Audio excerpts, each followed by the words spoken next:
Muito bem, procure o seu lugar.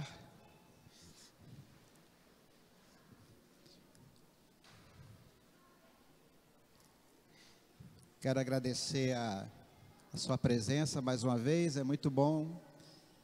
Que bom que você vem, quarta-feira, dia de serviço, não é? Então, nós ficamos felizes com a presença de todos. Meus irmãos, domingo, quem esteve presente viu e ouviu a pregação, a mensagem sobre o céu, falando da nossa esperança, do nosso futuro, uma esperança extremamente abençoada, que o Espírito Santo coloca no nosso coração como uma convicção, muito mais do que uma expectativa vaga, mas uma convicção mesmo no nosso coração. E é interessante que quando esta esperança do céu, essa esperança escatológica do porvir, conforme é revelada na Bíblia, se instala no coração, coisas acontecem no nosso dia a dia, no nosso presente, no nosso modo de viver. Então, a gente vai olhar na Bíblia hoje algumas dessas consequências de uma esperança escatológica bíblica, ou seja, a esperança de um futuro glorioso, de algo que está esperando por nós, que é melhor do que qualquer projeção que a gente possa fazer, que é mais bonita do que qualquer explicação que a gente possa dar. O que essa esperança faz por nós e em nós? Essa é a nossa conclusão, que estava preparada como conclusão do sermão domingo passado, mas o tempo exauriu e nós trouxemos a conclusão para hoje, não é? Então falamos lá que o céu tem beleza, que extasia, que encanta, que o céu tem justiça, que enxuga toda lágrima, bem-estar, que extermina toda dor. Falamos que o céu tem, acima de tudo, uma comunhão extrema com Deus, jamais experimentada, que produz uma alegria indizível. E, como consequência disso, nossa vida é afetada hoje. Porque a vida hoje é diametralmente oposta ao que está por vir. Por isso, quando essa nova vida, esses novos céus e nova terra são anunciados, o Espírito Santo anuncia a João da seguinte forma: as primeiras coisas são passadas. O que são essas primeiras coisas? São exatamente aquelas coisas que nós não teremos mais no céu, mas que temos hoje: perdas, dores, decepções, tristezas, fracassos, todas essas coisas com as quais nós convivemos em maior ou menor grau. Às vezes tem dias bons, tem dias horríveis, tem dias sinistros na nossa vida que a gente fica pensando: meu Deus, que é isso? Não é? Nessa circunstância de não céu, estava lendo um autor e ele disse: você tem que lembrar, aqui não é o céu. Porque às vezes as pessoas ficam com uma expectativa de uma qualidade de vida tão boa, que é quase como antecipar o céu, não é? Então, a gente precisa lembrar que é um vale de lágrimas, nós estamos num ambiente de queda. Mas nesse ambiente de queda, onde há tudo isso que a Bíblia diz, aflições as mais diversas, agora mesmo nossa igreja está aí envolvida com várias pessoas enfermas, né? Enfermidades graves, irmão Jessé, irmão João, esposa do irmão Antônio Lúcio, lutando com enfermidades sérias. O Binho, né, teve uma crise respiratória, foi parar na UTI, só para falar de enfermidades, né? Temos tantas coisas assim que a gente não traz muito para os irmãos, porque também é uma coisa mais de intercessão, de oração, são muitas lutas. Que diferença essa esperança faz na nossa vida? Eu creio que a mesma diferença que ela fez na vida dos primeiros cristãos, dos primeiros crentes. E quando eu falo de crentes, aqui eu não vou usar a palavra cristão, porque algumas dessas pessoas foram crentes antes mesmo de Cristo vir à terra. Abraão, por exemplo, é chamado de crente, né? Então vamos lá, eu queria compartilhar quatro consequências muito importantes na nossa vida, pelo fato dessa esperança, dessa firme esperança, estar implantada em nosso coração. Ao contrário, se essa esperança não estiver implantada em nossos corações, essas consequências também não estarão acontecendo. E isso vai nos enfraquecer e nos fragilizar por demais. Então, essa esperança precisa ser avivada, precisa ser assumida, precisa ser buscada, não é? Para que a gente enfrente todas as adversidades de uma maneira muito mais abençoada. Então, a primeira consequência que eu quero compartilhar dessa esperança para vocês é a seguinte: a esperança do porvir, eu vou chamar aqui porvir, nós falamos do céu, mas é todo um contexto do porvir, nos ajuda, antes de mais nada, a combater o pensamento imediatista. Eu quero compartilhar alguns textos com vocês que mostram isso, pessoas que conseguiram vencer esse pensamento imediatista, que conseguiram vencer o materialismo, que conseguiram vencer esta ansiedade pelas coisas da vida, pelos bens, pela segurança monetária, todas essas coisas que não são más em si mesmas, mas podem produzir muita ansiedade. Eu quero compartilhar, você preste atenção nos textos que estão aí no PowerPoint para vocês. Primeiro, Colossenses 3, de 1 a 3, preste atenção como diz lá: portanto, se já ressuscitastes com Cristo, ou seja, se você já se converteu, buscai as coisas que são de cima, onde Cristo está assentado à destra de Deus. Pensai nas coisas que são de cima, e não nas que são da terra, porque já estáis mortos, e a vossa vida está escondida com Cristo em Deus. A vossa vida, ou seja, aquilo que há de melhor para mim e para você, ainda não foi revelado. Traduzindo, para quem crer, o melhor ainda está por vir. Então, quando nós cremos de verdade nessa bendita esperança do porvir, isso é um antídoto excelente contra o imediatismo, porque às vezes as coisas não se resolvem rapidamente como nós gostaríamos, às vezes as coisas não acontecem. Você abre o seu negócio e ele fica se arrastando, você cria um projeto e aquele negócio não vai para frente, você planeja e elabora sonhos na sua mente e nem sempre isso acontece como você gostaria. Então, a esperança desta vida especial que está escondida em Cristo, ou seja, que não foi revelada ainda, te dá um conforto, te dá um consolo e ao mesmo tempo te dá uma resistência e te chama para o alto. Te chama para o alto, como a águia.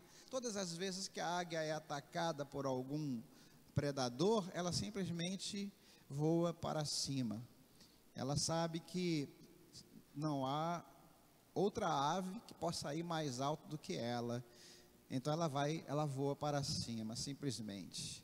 E aquele predador que a persegue desiste, porque ele não tem as mesmas condições de ir tão alto como a águia. Por isso, lá em Deuteronômio tem um versículo fantástico que diz assim: que Deus é como esse, que nos trata como uma águia trata os seus pintinhos, né, os filhotinhos dela. Então é interessante isso, nós somos chamados para o alto, porque às vezes nós ficarmos tão presos às coisas aqui de baixo, nós nos animalizamos, nós nos coisificamos, nós nos tornamos ansiosos demais, capazes de fazer coisas que nós não deveríamos. Eu acredito muito que toda essa roubalheira, esta corrupção, ela também é regida e é alimentada por pessoas que não têm esperança no porvir. Eles acham que tudo que eles puderem conseguir de bom vai ser aqui. Então eles vão para cima como abutre, como predadores mesmo, porque eles não têm a esperança. Segundo texto é 2 Timóteo 1,12, que fala desse antídoto contra o pensamento imediatista. 2 Timóteo 1,12 diz assim: por cuja causa padeço também isto, mas não me envergonho, porque eu sei em quem tenho crido, e estou certo de que é poderoso para guardar o meu depósito até aquele dia. 2 Timóteo 1,12. Vamos ler essa segunda parte do versículo junto? Porque eu sei em quem tenho crido, e estou certo de que é poderoso para guardar o meu depósito até aquele dia. É uma projeção de futuro, do porvir, para além das circunstâncias dessa vida. Isso é absolutamente fantástico e faz muita diferença. Paulo estava sofrendo, Paulo estava falando das injustiças que estavam sendo cometidas contra ele. Paulo estava falando sobre prisões, sobre naufrágios, sobre uma série de coisas muito dolorosas, mas ele diz: eu não me envergonho de quê? Do Evangelho, porque eu sei em quem tenho crido, eu estou bem certo que é poderoso para guardar o meu depósito até aquele dia. Aquele dia refere-se ao dia de Cristo, é uma expressão bíblica para traduzir o dia onde Deus colocará um ponto final na história, no sofrimento, na dor e em toda a injustiça. Esperança escatológica, a esperança do porvir, fazia Paulo suportar a injustiça e o sofrimento. Nós vamos falar um pouco mais sobre isso mais na frente. Terceiro texto, Hebreus 11, 9 e 10, está falando de Abraão aqui nesse texto. Hebreus 11, 9 e 10. Mediante a fé, peregrinou na terra prometida como se fosse terra estrangeira, não habitando em tendas, ou melhor, habitando em tendas, assim como Isaque e Jacó, herdeiros com ele da mesma promessa, porquanto aguardava alcançar a cidade que tem alicerces magníficos, da qual Deus é o arquiteto e o edificador. Esperança escatológica, esperança do porvir, certeza do céu, certeza da bem-aventurança. Muitas vezes nós vamos peregrinar nessa terra por desertos. Então, a esperança do futuro é que vai nos sustentar. A própria Bíblia diz a respeito de Cristo que ele suportou a cruz pela alegria que lhe estava proposta. Nós temos uma bem-aventurança proposta para a gente, que nos ajuda a suportar e nos ajuda a combater esse pensamento imediatista e materialista que há no mundo. Isso é maravilhoso mesmo. Segunda consequência dessa esperança magnífica do porvir, ela nos ajuda a viver uma vida de santidade. 1 João 3, 2 e 3, lá para o finalzinho da sua Bíblia. 1 João 3, 2 e 3. Agora, amados, somos filhos de Deus, e ainda não se manifestou o que havemos de ser.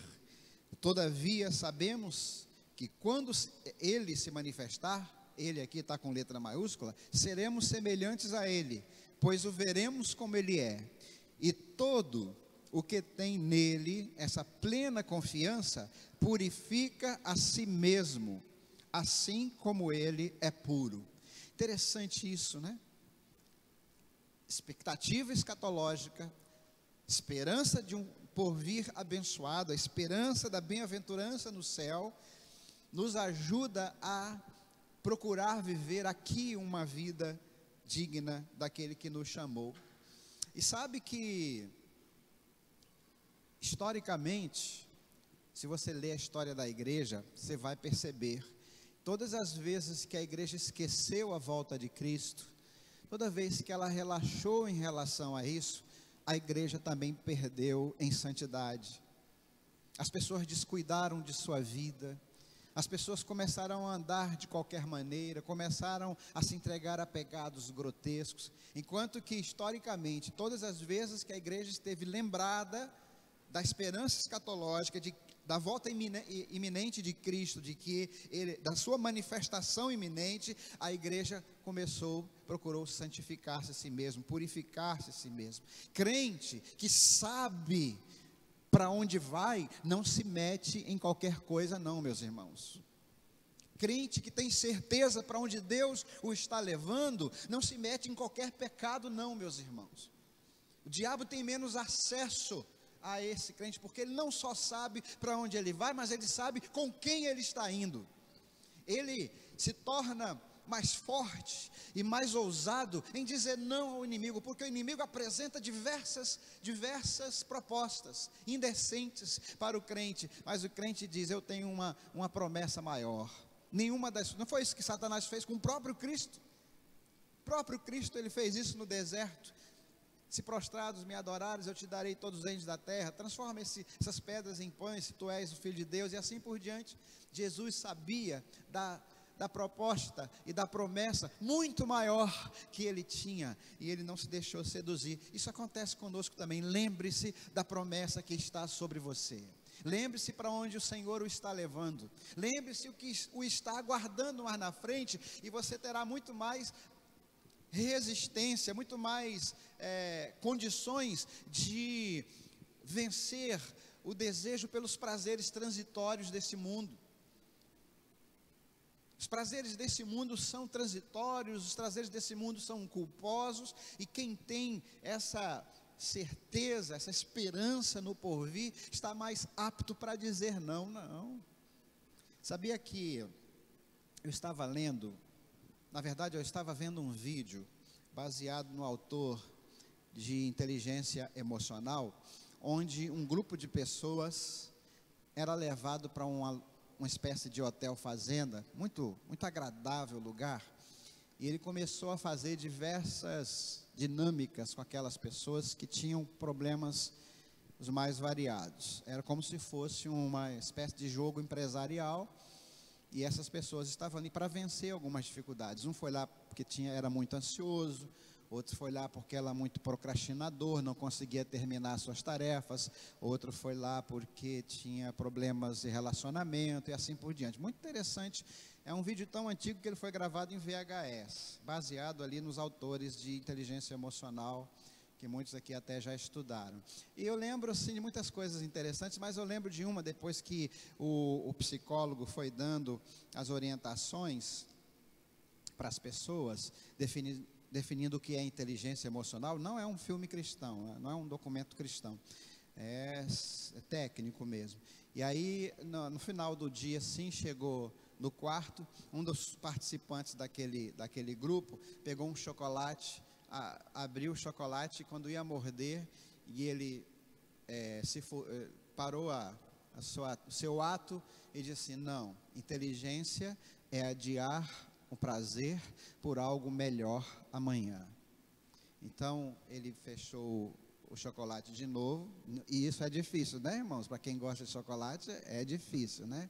Colocou o chocolate de novo ali e foi deitar. E eu fiquei lembrando disso. Inteligência é abrir mão de um prazer menor hoje para obter uma alegria maior amanhã. Olha a inteligência de Cristo, né? Como eu já citei aqui, que Cristo suportou a cruz pela alegria que lhe estava proposta. Então, quando você estiver sendo tentado a usufruir um prazer qualquer desse mundo, que você sabe que não é de Deus, que não é agradável, ou que você sabe que vai te prejudicar, que vai te engordar, que vai fazer sua glicose subir, que vai alterar sua pressão, qualquer coisa desse tipo, aprenda que se você tem esperança de algo melhor amanhã, isso te ajuda a vencer essas tentações hoje. Então, espiritualmente também é assim, na luta contra o pecado também é assim. Terceiro lugar, a esperança do porvir nos ajuda a enfrentar o sofrimento e até a sua manifestação mais cruel, que é a morte. Alguns textos, eu quero juntar dois textos aqui. 1 Tessalonicenses e Romanos eu quero ler como se fosse um versículo só. Olha que interessante. Na verdade, esses 3 versículos, eles podem ser lidos como se fossem escritos um depois do outro. Então, marque aí na sua Bíblia 1 Tessalonicenses, Romanos e Filipenses, que eu vou ler como se fosse um versículo só. Olha que interessante, parece um texto contínuo. São 3 textos que parecem um só. A esperança do porvir nos ajuda a enfrentar o sofrimento e a própria morte. 1 Tessalonicenses, Romanos e Filipenses. Não quero, porém, irmãos, que sejais ignorantes acerca dos que já dormem, para que não vos entristeçais, como os demais que não têm esperança. Porque, para mim, tenho por certo que as aflições deste tempo presente não são para comparar com a glória que em nós há de ser revelada, segundo a minha intensa expectação e esperança de que em nada serei confundido. Antes, com toda a confiança, Cristo será, tanto agora como sempre, engrandecido no meu corpo, seja pela vida, seja pela morte, porque para mim, o viver é Cristo, e o morrer é ganho. Que coisa impressionante isso, né, meus irmãos? Esse texto começa falando que há uma diferença naqueles que creem, até mesmo quando enfrentam as maiores tristezas. E ele diz assim: não fiquem tristes como os demais que não têm esperança. Eu lembro de uma entrevista que o Pedro Bial fez com o presidente de Uruguai, Bujica, e achei muito interessante. Bujica é uma pessoa ele é declaradamente ateu, não é? Ele declara que não crê em Deus. E o Bial perguntou a ele sobre isso, sobre essa questão de Deus e tal. Ele falou que depois ele tinha acabado de enfrentar uma doença muito séria, e ele ficou num lugar onde muitas pessoas que estavam lá, pela seriedade de sua condição, acabavam falecendo. E ele disse assim: Pedro, eu sempre fui ateu, nunca acreditei em Deus, mas se eu já respeitava quem acredita, agora eu respeito muito mais, depois que eu passei essa temporada no hospital. E aí o Pedro Bial perguntou: por quê? Eu falei: porque eu vi muitos morrerem. E ele falou uma frase muito interessante. Ele disse assim: quem tem fé morre diferente. Não sei quantos viram essa entrevista do Pedro Bial. Quem tem fé morre diferente. E ele falou isso com os olhos cheios d'água. Um homem ateu, reconhecendo que crentes, pessoas que criam, que tinham esperança da vida eterna, esperança do céu, morrendo ao seu lado, e aquilo tocou no coração dele, não é? Quem tem fé morre diferente, porque estou certo que as aflições desse tempo presente não são para comparar com a glória que em mim há de ser revelada. Eu tenho visto como pastor, eu tenho tido, eu não sei se eu posso chamar isso de privilégio, porque eu fico muito quebrado, muito mal por às vezes ver o sofrimento das pessoas, mas eu tenho acompanhado pessoas no leito de morte, seus últimos suspiros. Eu nunca imaginei que pessoas iam morrer com as mãos dadas ali, eu segurando na mão de uma pessoa que ia morrer. Eu não sei se você já teve essa experiência, mas é algo muito forte, não é? E um dia eu estava passando de manhã para a oração, e a ambulância estava na casa dessa irmã, com as luzes acesas, o médico já estava lá, o médico era amigo da família, bem cedinho. Aí, quando eu cheguei, o médico estava sentado à cabeceira da cama da nossa irmã que estava enferma, Flonete, o nome dela. E o médico disse assim: pastor, eu não tenho mais nada que fazer aqui, esse lugar é seu. Então eu sentei no banco e peguei na mão da Flonete, ela ainda estava consciente, e eu disse: Flonete, sou eu, pastor. E o que você quer que a gente faça? Você quer alguma coisa, um copo d'água? Tá? Aí ela disse, eu quero duas coisas, pastor. Primeiro, que ninguém me tire daqui. Eles estavam querendo levar, a ambulância estava ali pronta para levá-la de novo para o hospital, provavelmente o hospital lá do Rio, de câncer. Né? E ela disse, eu não quero ir para lugar nenhum, eu não tenho mais nenhuma viagem a fazer, a não ser para a casa do Pai. Ela foi falando isso, eu já fui ficando arrepiado. E a segunda coisa que eu quero dizer, que eu quero pedir é o seguinte, eu sei que eu vou ser recebida com cânticos no céu. E eu quero me despedir da terra com louvor. Aí nós começamos a cantar. Chamamos uma menina que canta muito bem, cantava muito bem lá na igreja, a Ingrid. Nós começamos a cantar, ela começou a cantar com a gente, até que não mexia mais a boca, os seus olhos pararam. E quando ela deu o último suspiro, meus irmãos, o que ficou foi um sorriso em seus lábios. Um sorriso, sabe aquele sorriso da Mona Lisa, assim? Aquele sorriso que intrigou todo mundo. No outro dia, a cidade inteira estava lá, é uma cidade pequena, São Pedro da Aldeia, era funcionária pública, muito conhecida, muita gente lá de fora da igreja. E todo mundo que via o rosto da Flonete dizia, que sorriso é esse? Ela viu alguma coisa. E eu sabia o que ela tinha visto. Eu sabia que ela tinha contemplado a face do Pai. Na passagem desta terra para o céu, ela contemplou a face do Pai. E aquilo deixou um sorriso no semblante. E o Mujica está certo, quem crê morre diferente. Mas não só morre diferente, vive diferente. Porque para nós, o viver é Cristo e o morrer é ganho, é lucro. A esperança do porvir, quando ela está implantada no nosso coração, ela faz isso. Deixa essa esperança crescer dentro de você. E por fim, em quarto lugar, a esperança do porvir nos ajuda a viver em comunidade. Interessante isso, né?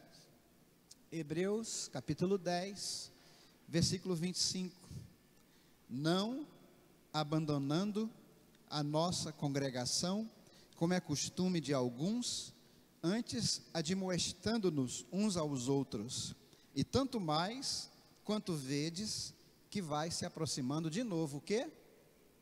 Aquele dia. Todas as vezes que você ouvir falar na Bíblia, aquele dia, está se referindo ao dia do Senhor, ao dia da prestação de contas, ao dia da instalação da eternidade, ao dia em que Deus recriará céus e terra para que nós possamos habitar para sempre em santa justiça, santidade, glória, louvor, alegria, exultação. Irmãos, o que significa admoestar? O que vocês acham que é admoestar? Que mais? Essa palavra não é uma palavra muito comum, né? O que é admoestar? Uma admoestação. Oi? Alertar, aconselhar, encorajar, não é? Então essa palavra é uma palavra reforçar. Como a gente recebe isso na igreja do Senhor, em comunidade. Agora mesmo nós visitamos lá e vários irmãos visitaram também o Gessé, e a palavra da família é essa. Que diferença a igreja faz, as orações faz na nossa vida. A Ruth, a expressão que ela mais usou foi, se não fosse o Senhor, isso tudo é Deus, isso tudo é Deus. Várias vezes ela falou essa expressão. E falando também que o Gessé valoriza muito as orações, e ele crê muito nas orações. Eu lembro de uma situação muito antiga, de um rapaz que não era muito crente não. Aquele rapaz não era muito crente não, aquele rapaz. Até hoje eu não sei se ele é crente, mas melhorou bastante depois que aconteceu isso. Ele era filho de membro da igreja, e bagunçava, brigava, criava problema, os irmãos Gilton e Gildson. Até que um deles, eu acho que foi o Gildson, sofreu um acidente, uma explosão de um bujão de gás, uma coisa assim, na casa dele, e ele teve queimaduras sérias, ficou muito mal no hospital. E sabe que queimaduras profundas são muito difíceis, né? O tratamento é difícil, a dor, o desconforto. E a igreja era um membro que não estava dando bom exemplo, era um membro que não estava ajudando a igreja no seu testemunho, era um membro que a gente olhava para ele e falava, poxa, esse moço precisa mudar o seu comportamento, mas na hora daquela situação ali, meus irmãos, não teve conversa. A igreja se juntou, fez vigília, fez campanha de oração, fez revezamento de visita e tal, e ele via aquele movimento todo no hospital, né, depois que ele passou para o quarto, que foi para aquela fase de recuperação das queimaduras e tal, ele via aquilo. Quando ele voltou para a igreja, meses depois, ele disse, eu estava na igreja, mas eu não sabia o que era a igreja, agora eu sei o que é a igreja, a diferença que uma igreja do Senhor faz na nossa vida. Que quando vocês passavam naquele hospital, vocês cuidaram da minha mãe, vocês cuidaram da minha família, vocês ampararam a minha estadia no hospital. Eu quero aqui nesse momento pedir perdão à igreja por todas as tristezas que eu tenho trazido para vocês. Eu prometo que a partir de hoje eu serei um crente melhor, porque hoje eu aprendi o que é ser igreja de Jesus.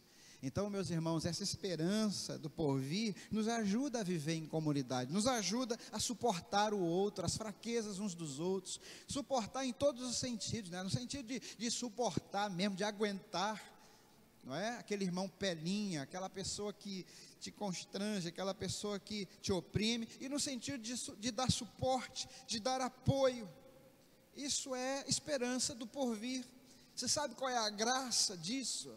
A graça disso é que todos nós seremos transformados. Ninguém entra no céu do mesmo jeito que é, né?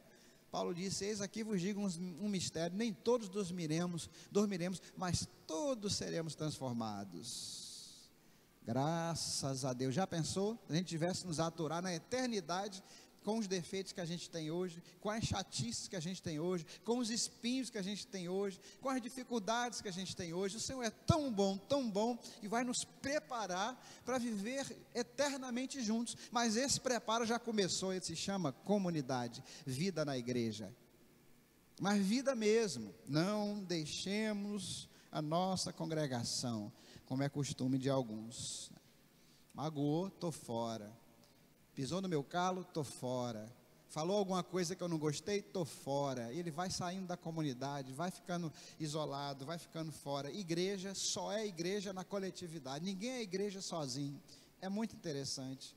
Corpo de Cristo. Isso implica em coletividade, em comunidade, em solidariedade. Que Deus nos abençoe para que a gente possa ter a esperança do porvir sempre na nossa mente.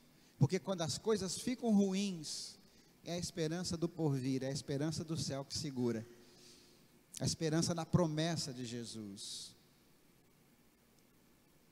Na Bíblia tem mais de 7.000 promessas para o povo de Deus, e uma dessas promessas é, eis que breve venho, guarda o que tens, guarda o que tens, vigia, ser sóbrio, vive uma vida de santidade, não se meta em qualquer negócio nesse mundo, lembra do que está preparado para ti.